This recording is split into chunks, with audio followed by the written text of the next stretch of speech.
Welcome back. Next, let's look at another component of the balance sheet, which is equity. Now, equity is the owner's residual claim on a company's assets after subtracting its liabilities. Equity represents the claim of owner against the company. It includes funds directly invested in the company by the owners, as well as earnings that have been reinvested over time. Now, let's look at the various possible components of equity. Now note that not all components that we are going to discuss may be found on all balance sheet. As we discuss these components, you will see that some of them are not shown in case of V group balance sheet, but for a complete understanding, we'll briefly cover each of the components. The first component of equity is capital contributed by owners, also known as common stock or issued capital. This is the amount contributed to the company by the owners. Ownership of a corporation is represented through issuance of common shares.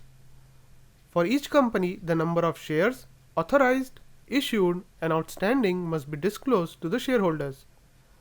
The number of shares authorized represent the number of shares that may be sold by the company under its article of incorporation. The number of issued shares refers to those shares that have been sold to the investors, and the number of outstanding shares consists of issued shares less treasury shares. We'll see what are treasury shares in a bit. The second component of equity is preferred shares. Preferred shares have rights that take precedence over the rights of common shareholders. These rights refer to receipts of dividend and also receipts of assets if the company is liquidated. The next component of equity is treasury shares. These are the shares of the company which have been repurchased by the company and are held as treasury shares rather than being cancelled or extinguished. The company can in future sell or reissue these shares. Companies repurchase their shares if they perceive them to be undervalued or if they need to use them to pay as stock options to the employees. So it is up to the company to either cancel or extinguish these shares or hold them as part of equity on their balance sheet in the form of treasury shares.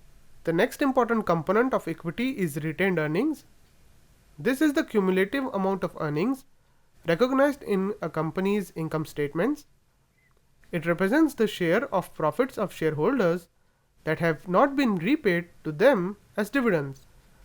The last component of equity is known as the minority interest or non-controlling interest. This represents the equity interest of minority shareholders of the subsidiary companies that have been consolidated by the parent company, but these subsidiary companies are not wholly owned by the parent company. So while all assets of the subsidiaries are included in the consolidated balance sheet, in order to represent the fact that the parent company does not wholly own the subsidiary, in the equity section of the balance sheet, a section known as minority interest is created to represent the share of minority interest shareholders. Now with this, we have broadly seen the various components of a balance sheet. In the next video, we are going to briefly look at the income statement.